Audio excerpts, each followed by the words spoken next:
बिस्मिल्लाहिर्रहमानिर्रहीम। अस्सलाम वालेकुम व्यूवर्स, मैं हूं सोनिया नवाज। तो welcome back to my YouTube channel Sonia Nawaz official. Viewers, आज मैं जिस टॉपिक पर आपसे बात करूंगी वो है ब्रेन ट्यूमर। आज मैं आपको बताऊंगी इस वीडियो में ब्रेन ट्यूमर की इकसाम, इसकी वजूहात और इसका इलाज।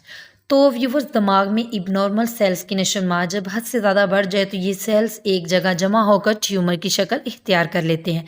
ब्रेन ट्यूमर को इसकी ग्रोथ के हिसाब से ग्रेड्स भी दिए जाते हैं, जिसमें व्यूवर्स ये देखा जाता है कि इनकी ग्रोथ कितनी तेज़ी से हो रही है और इलाज के बाद किस हद तक पेशेंट ठीक हो सकते हैं या नहीं।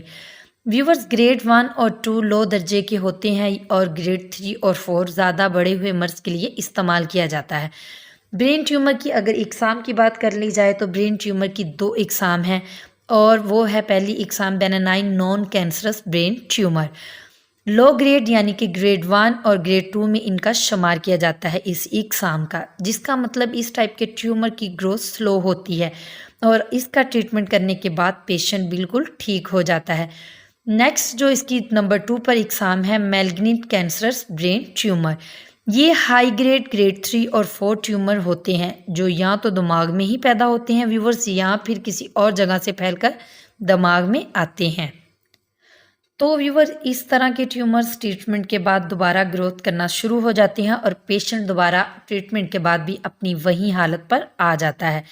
और व्यूवर्स, अब मैं आपको बताऊंगी ब्रेन ट्यूमर की सिम्टम्स जो आम इलामात होती हैं वो। इसमें सर डेली बेसिस पे आपका दर्द होता है, दौरा पड़ना या झटके लगना इसकी आम अलामत है। जिस्म का एक हिस्सा कमज़ोर या मफलूज हो जाता है, ये भी इसका ही सिम्टम्स है। देखने या बोलने में मसला पैदा होता है और सम टाइम इसकी अलामात तो व्यूअर ज़ाहिर नहीं होती, मगर ये ट्यूमर स्लो ग्रोथ करते रहते हैं। अगर आपके सर में मुसलसल दर्द रहता है या डेली बेसिस में आपके सर में बहुत ज़्यादा दर्द रहता है, अगर आपको बीपी का भी मसला नहीं है या इससे रिलेटेड कोई और भी इश्यू नहीं है, तो काइंडली अपने डॉक्टर से कंसल्ट करें। ज़रूरी नहीं है कि व्यूअर सर में दर्द की वजह ब्रेन ट्यूमर ही हो, मगर फिर भी आपको कंसल्ट करना होगा अपने डॉक्टर से ताकि आपको कंफर्म हो सके। और व्यूअर्स, ब्रेन ट्यूमर उम्र के किसी भी हिस्से में हो सकता है, ये लाजमी नहीं कि इनके लिए एक उम्र दरकार है।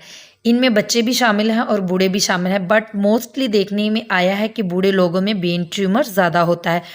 और अब अगर व्यूवर्स बात कर ली जाए इसकी वजूहात की, तो इसकी पहली वजूहात रेडिएशन है जो बहुत ही ख़तरनाक है। जैसा कि व्यूवर, रेडिएशन जो होती है ये भी ब्रेन ट्यूमर का बायस बन सकती है। ऐसे लोग जिनके सर की रेडियोथेरेपी, सीटी स्कैन या एक्सरे हुआ हो तो इनको ब्रेन ट्यूमर होने का ख़तरा हो सकता है। 100% नहीं है, ये 50% है, कुछ लोगों को हो भी सकता है। नेक्स्ट अगर इसकी वजूहात है HIV या एड्स। आम लोगों के मुकाबले HIV एड्स के मरीज़ों में ब्रेन ट्यूमर होने का ख़तरा डबल हो जाता है, और ये श्योर है कि HIV और एड्स के मरीज़ों में ये ब्रेन ट्यूमर का ख़तरा डबल रियली हो सकता है। अब अगर इसकी बात कर ली जाए व्यूवर्स, तो इसके इलाज के बारे में, इलाज तो इसके बहुत ज़्यादा हैं, मगर आप हिकमत के तौर पर इलाज मत करवाएं। अपने किसी अच्छे स्पेशलिस्ट डॉक्टर के पास जाएं और उसे दिखाएं। ब्रेन ट्यूमर का इलाज एज और उसकी कैफियत के हिसाब से व्यूवर किया जाता है, जिसमें कुछ इलाज चंद मैं 3 आपको बताऊंगी, जिसमें एक तो पहला आ जाता सर्जरी। अगर आप सर्जरी नहीं करवाना चाहते, रेडियोथेरेपी और केमोथेरेपी वगैरह शामिल हैं। ये 3 इलाज हैं, आप इनमें से कोई एक डॉक्टर आपकी देखकर आपकी सेहत के मुतालिक तो ये आपको करवा देंगे। तो व्यूअर्स, ये थी मेरी आज की वीडियो जो मैंने आपके साथ डिस्कस की। अगर मेरी वीडियो पसंद आई हो तो अपने फ्रेंड्स के साथ शेयर करें, लाइक करें और कमेंट करके मुझे इसके फीडबैक लाजमी दीजिएगा। अल्लाह निगहबान।